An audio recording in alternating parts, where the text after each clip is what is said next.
ভারত বলেছে দেশের ১৪০ কোটি মানুষের জ্বালানি নিরাপত্তা নিশ্চিত করা সরকারের সর্বোচ্চ অগ্রাধিকার। প্রধানমন্ত্রী আজ পরীক্ষা পে চর্চা অনুষ্ঠানে ছাত্রছাত্রীদের সঙ্গে মতবিনিময় করবেন। মেঘালয়ের পূর্ব জয়ন্তিয়া পার্বত্য জেলার থাসকো এলাকায় কয়লা খনিতে ভয়াবহ বিস্ফোরণে কমপক্ষে ১৮ জনের মৃত্যু। শোক প্রকাশ রাষ্ট্রপতি, প্রধানমন্ত্রী সহ বহু বিশিষ্ট ব্যক্তির। রয়্যাল চ্যালেঞ্জার্স বেঙ্গালুরু মহিলাদের প্রিমিয়ার লিগ ক্রিকেটে দ্বিতীয়বার খেতাব জয় করেছে। আসছি বিস্তারিত খবরে। প্রধানমন্ত্রী নরেন্দ্র মোদী আস্থা ব্যক্ত করে বলেছেন যে ভারত বিশ্বব্যাপী বিভিন্ন চ্যালেঞ্জের মোকাবিলায় সম্পূর্ণ প্রস্তুত এবং তৃতীয় বৃহত্তম অর্থনীতির দেশ হিসেবে আত্মপ্রকাশ করার পথে সাফল্যের সঙ্গে এগিয়ে চলেছে। তিনি গতকাল রাজ্যসভায় রাষ্ট্রপতির ভাষণের ওপর ধন্যবাদসূচক প্রস্তাব নিয়ে আলোচনার জবাবি ভাষণে বলেন, সরকার রিফর্ম বা সংস্কার, পারফর্ম বা কাজ এবং ট্রান্সফর্ম বা রূপান্তরের দৃষ্টিভঙ্গি নিয়ে কাজ করছে।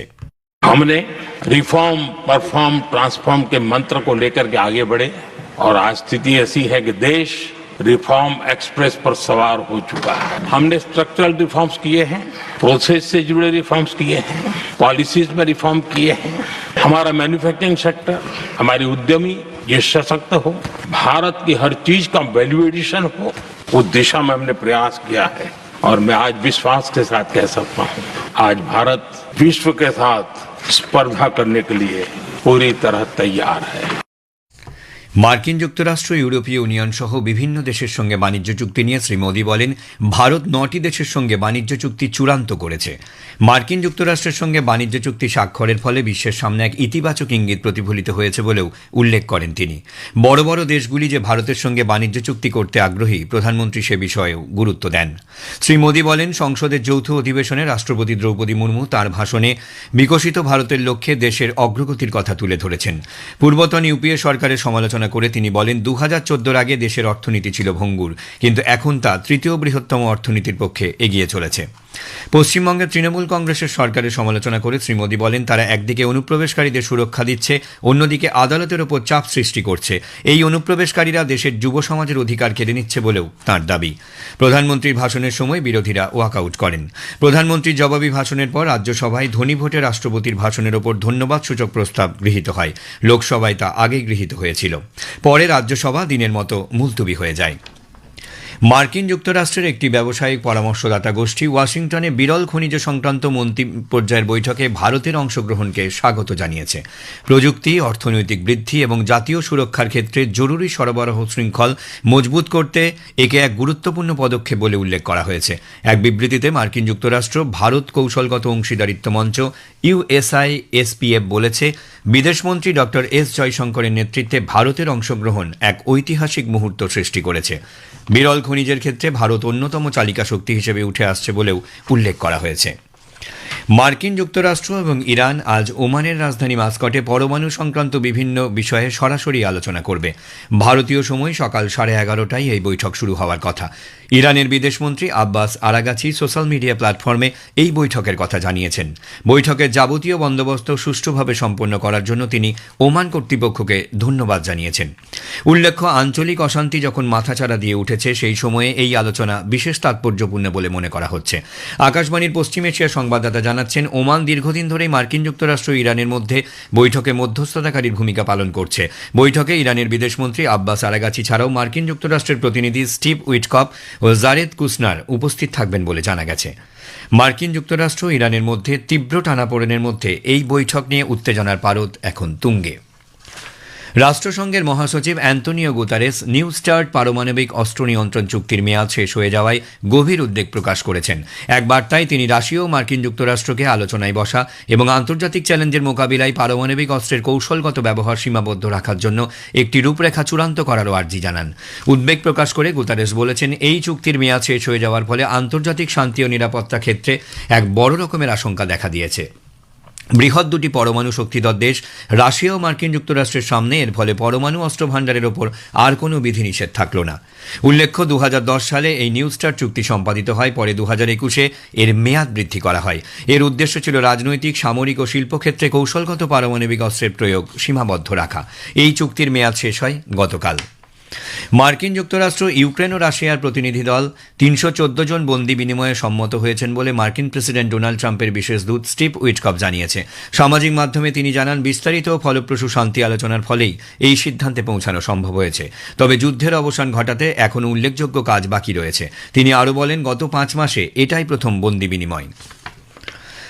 ভারত বলেছে, দেশের 140 কোটি মানুষের জ্বালানি নিরাপত্তা নিশ্চিত করা সরকারের সর্বোচ্চ অগ্রাধিকার। গতকাল নতুন দিল্লিতে বিদেশ মন্ত্রকের মুখপাত্র রণধীর জয়সওয়াল বলেন, বাস্তব পরিস্থিতি ও পরিবর্তনশীল আন্তর্জাতিক গতিশীলতার সাথে সামঞ্জস্য রেখে দেশের জ্বালানি উৎসকে বৈচিত্র্যময় করা সরকারের কৌশলের মূল লক্ষ্য। তিনি বলেন, ভারতের সব পদক্ষেপ এই বিষয়কে সামনে রেখে নেওয়া হয়েছে এবং ভবিষ্যতেও নেওয়া হবে। 140 करोड़ भारतीयों का हित, उनकी ऊर्जा सुरक्षा सुनिश्चित करना हमारी सरकार की सर्वोच्च प्राथमिकता है। इस लक्ष्य को प्राप्त करने के लिए बाजार स्थितियों और बदलते अंतर्राष्ट्रीय घटनाक्रमों के अनुरूप अपनी ऊर्जा स्रोतों में विविधता लाना हमारी रणनीति का मूल आधार है। भारत के सभी कदम इस बात को ध्यान में रखकर उठाए गए हैं और भविष्य में भी उठाए जाएंगे। ভেনেজুয়েলা থেকে তেল আমদানির বিষয়ে এক প্রশ্নের উত্তরে শ্রী জয়সওয়াল বলেন, ভেনেজুয়েলা দীর্ঘদিন ধরে ভারতের জ্বালানি ক্ষেত্রে বাণিজ্য ও বিনিয়োগের অংশীদার। তিনি বলেন, 2019-20 সাল পর্যন্ত দেশটি ভারতের অন্যতম প্রধান অপরিশোধিত তেলের সরবরাহকারী ছিল, যা নিষেধাজ্ঞার কারণে বন্ধ হয়ে যায়। 2023-24 সালে ভেনেজুয়েলা থেকে আমদানি পুনরায় শুরু হলেও ফের নিষেধাজ্ঞার কারণে আবারও বন্ধ হয়ে যায়। তিনি বলেন, ভারতের জ্বালানি নিরাপত্তা নীতির সাথে সামঞ্জস্য রেখে নতুন সরবরাহকারী খোঁজা হচ্ছে, যার মধ্যে ভেনেজুয়েলাও রয়েছে। সেসেলসের রাষ্ট্রপতি ডক্টর প্যাট্রিক হারমেনি 5 দিনের ভারত সফরে এসেছেন। তিনি বর্তমানে চেন্নাইয়ে রয়েছেন।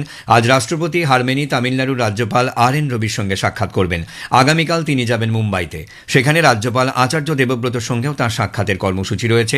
সফরকালে সেসেলসের রাষ্ট্রপতি নতুন দিল্লিতে রাষ্ট্রপতি দ্রৌপদী মুর্মু এবং প্রধানমন্ত্রী নরেন্দ্র মোদীর সঙ্গে দ্বিপাক্ষিক বৈঠকেও মিলিত হবেন।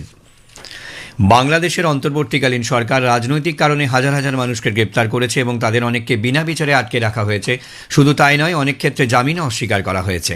নিউ ইয়র্ক ভিত্তিক হিউম্যান রাইটস ওয়াচের 2026 সালের বার্ষিক প্রতিবেদনে একথা জানানো হয়েছে। এইচআরডব্লিউ জানিয়েছে, আওয়ামী লীগের কয়েকশো নেতা, সদস্য ও সমর্থককে হত্যা, মামলার আসামি হিসেবে নানা জেলে বিনা বিচারে আটকে রাখা হয়েছে। এদের মধ্যে অনেকেই অভিনেতা, আইনজীবী, গায়ক ও রাজনৈতিক কর্মী। আদালতও বারবার তাদের জামিনের আবেদন প্রত্যাখ্যান করেছে।